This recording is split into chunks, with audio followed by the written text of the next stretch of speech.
Hello bachcho, let's see this question.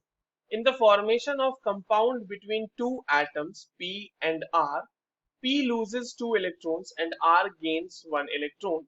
On similar concept, explain the formation of MgCl2 molecule.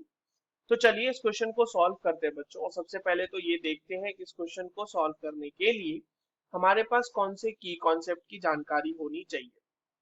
देखो ये सवाल जो है बच्चों हमसे बेसिकली पूछा गया है फॉर्मेशन ऑफ आयोनिक कंपाउंड्स के बारे में। ठीक है। और आयोनिक कंपाउंड्स का फॉर्मेशन जो होता है बच्चों, बेसिकली आयोनिक बॉन्ड का जो फॉर्मेशन होता है, ऑब्वियस सी बात है ना कि आयोनिक कंपाउंड में आयोनिक बॉन्ड होगा।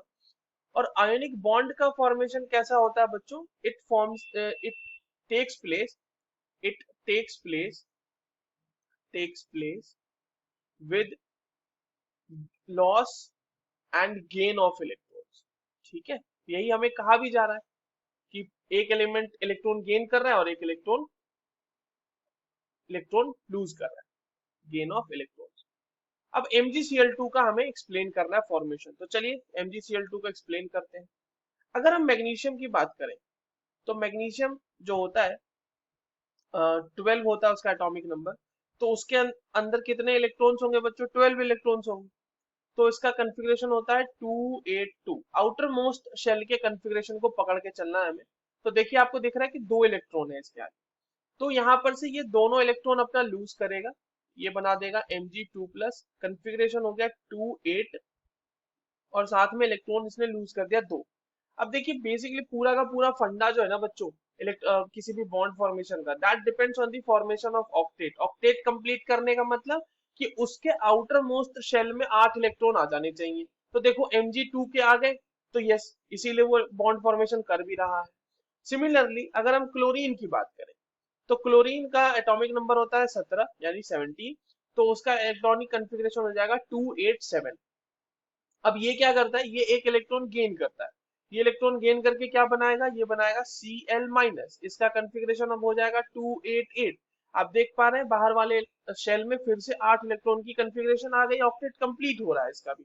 तो यहाँ पर से ऊपर वाले केस में आपका जो Mg2+ है ये आपका कैटायन हो गया, और जो हमारे पास Cl- है वो हमारा एनायन हो गया। और आयनिक कंपाउंड में इन्हीं दोनों के बीच, कैटायन और एनायन के बीच जो होता है वो इलेक्ट्रोस्टैटिक फोर्स ऑफ अट्रैक्शन होता है। तो देखिए क्या हो रहा है, इलेक्ट्रॉन डॉट स्ट्रक्चर की मदद से समझते हैं। Mg के बाहर में 2 इलेक्ट्रॉन और Cl जो है उसके बाहर में 7 इलेक्ट्रॉन, है ना।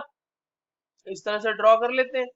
यहाँ पर भी 7 इलेक्ट्रॉन, यहाँ पर भी 7 इलेक्ट्रॉन दूसरे क्लोरीन में। यहाँ से Mg का एक इलेक्ट्रॉन इसको जाएगा और यहाँ से Mg का एक इलेक्ट्रॉन इसको जाएगा। यहाँ से क्या बनेगा हमारे पास? यहाँ से बनेगा Mg2+। ऊपर भी Cl-। को इस तरह से ड्रॉ कर लेते हैं हम। यहाँ पर एक इलेक्ट्रॉन हमने Mg से ले आए हैं और यहाँ पर भी ये हो जाएगा Cl-। राइट। और इनके बीच जो है strong electrostatic force of attraction होगी और वही आपका आयनिक बॉन्ड फॉर्म करेगा, और इसी को आप लिख सकते हैं इस तरह से MgCl2। और ये क्या हो रहा है? यही है आपका आयनिक बॉन्ड या फिर इलेक्ट्रोस्टैटिक फोर्स ऑफ अट्रैक्शन। और ये इलेक्ट्रोस्टैटिक फोर्स ऑफ अट्रैक्शन बच्चों दो ऑपोजिटली चार्ज आयंस के बीच है, एनायंस और कैटायंस के बीच। यही पूछा गया था हमसे इस क्वेश्चन में। That's all for this question. I hope you understood this well. All the very best.